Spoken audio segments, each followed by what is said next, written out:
Hello friends, good evening. Welcome to SK stock academy. इस channel को बनाने का मकसद आप लोग को मार्केट का सही व्यू बताना है। जैसा कि पिछले वीक में हम लोगों ने डिस्कस किए थे कि हर गिरावट को एक अपॉर्चुनिटी की तरह देखना है। जिसका भी व्यू पोजिशनल है उसको इस गिरावट से डरने की कोई ज़रूरत नहीं है। और बताया गया था कि फंडामेंटल में जो भी स्टॉक आपको अच्छा लगता है और जो आप जानते हैं, जो सीखे हैं हमसे, आप वो चार्ट पे भी अगर अच्छा सपोर्ट वपोर्ट के पास है तो आप वैसे स्टॉक को एक बास्केट बना के आप उसमें ट्रेड कर सकते हैं लॉन्ग टर्म के लिए। जिसने भी ये बास्केट बनाया होगा हमारे बोलने के बाद, तो उन लोगों का भी पोर्टफोलियो है वो काफ़ी अच्छा दिख रहा होगा। मगर जिन्होंने डर गए होंगे उनकी ये अपॉर्चुनिटी छूट गई होगी, फिर वो गिरावट का वेट कर रहे होंगे। तो बार बार मौका नहीं मिलता है इस मार्केट में। हर गिरावट में आपको इसीलिए बोला गया था कि खरीदारी करने जाने के लिए। ठीक है, कोई बात नहीं, आगे भी मौका मिलता रहेगा। इस बार छूट गया है तो आगे भी कभी ना कभी मौका तो मिलेगा ही। मार्केट का तो काम ही है नीचे ऊपर करना। चलिए अब देखते हैं कि आने वाले वीक में क्या क्या निफ्टी के साथ हो सकता है। निफ्टी आगे वीक कैसा बिहेव कर सकता है।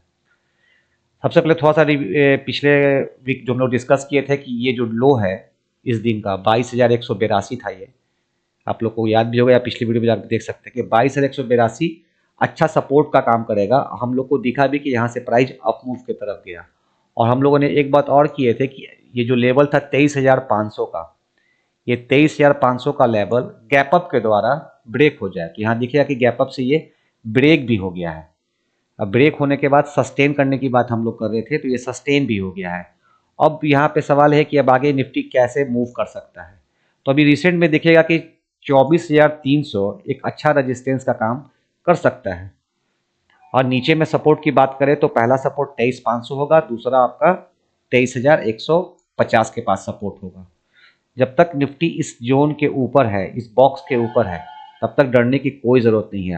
हाँ, ये लेवल अगर गैप डाउन से कटेगा तो फिर ट्रेंड, फिर हम लोग डाउन टर्फ का देखेंगे। नहीं तो अभी हम लोग ऊपर के ही तरफ ट्रेड को करने की कोशिश करेंगे, बाई और डिप की ही ट्रेड करेंगे।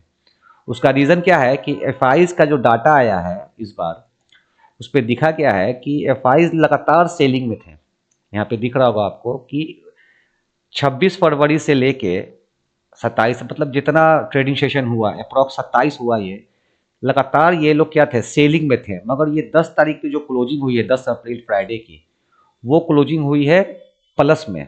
थोड़ा सा एफ का इंटरेस्ट मार्केट की तरफ जागा है। अब प्लस में यहाँ पे क्या दिखेगा कि 11,000 करोड़ 8,000 करोड़, मतलब कि यहाँ पे सेलिंग भी कम हुई है, उसके बाद ये बाइंग आई है। तो एक थोड़ा सा ये गुड साइन है मार्केट के लिए कि आने वाला टाइम में मार्केट यहाँ से एकुमुलेशन करने के बाद ऊपर की तरफ ही जा सकता है। जैसा कि हम लोगों ने डिस्कस किया कि जब तक ये लेवल सेफ है 23,500 से लेकर 23,150, अगर ये गैप डाउन से ब्रेक नहीं होता है तो हर डाउन पे हम लोग बाइंग करने की कोशिश करेंगे। ऊपर का पहला रजिस्टेंस है हम लोग का 24,300, अगर ये ब्रेक होता है तो फिर हम लोग ऊपर में 24,850 से लेके 25,000 के लेवल तक हम लोग जा सकते हैं। ये हो गया लॉन्ग टर्म का व्यू। शॉर्ट टर्म में व्यू जो है मेरा, मतलब आने वाले जो वीक है उसका ये व्यू है हम लोग का। किसी भी न्यूज़ को फोकस नहीं करेंगे क्योंकि न्यूज़ सीज फायर का बाद में आया, बाइंग का कैंडल पहले बना।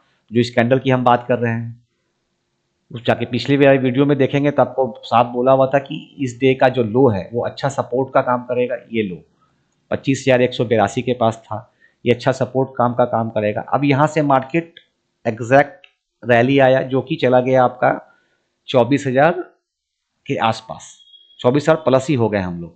तो अब यहाँ से यहाँ तक जब हम लोग कैलकुलेशन करेंगे तो वीकली के हिसाब से निफ्टी ने 6% गेन कर लिया। वीकली के चार्ट पे जब देखेंगे हम लोग, तो एक चीज़ और देखेंगे वीकली में कि जो 3 वीक से जो डाउन ट्रेंड हम लोग खेल रहे थे या डाउन ट्रेंड दिख रहा था हम लोग को चार्ट पे, इस वीक हम लोग उसके ऊपर क्लोज किए हैं। मगर ये जो लेवल है रजिस्टेंस का, ये लेवल हम लोग को थोड़ा सा यहाँ पे सतर्क रहना होगा।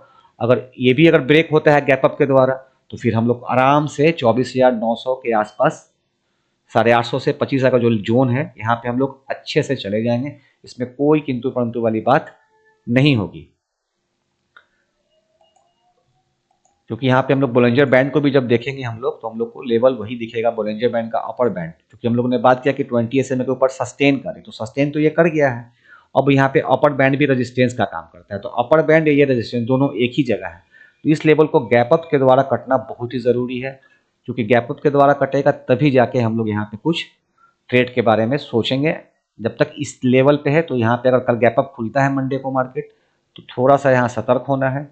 अगर कुछ ओपन हाई टाइप का कैंडल बन गया रेजिस्टेंस के पास, तो आपको क्या करना है पता ही है। अगर ये ब्रेक होता है तो क्या करना है वो भी पता है।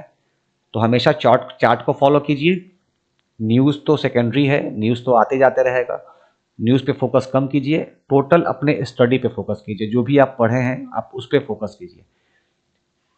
Thank you.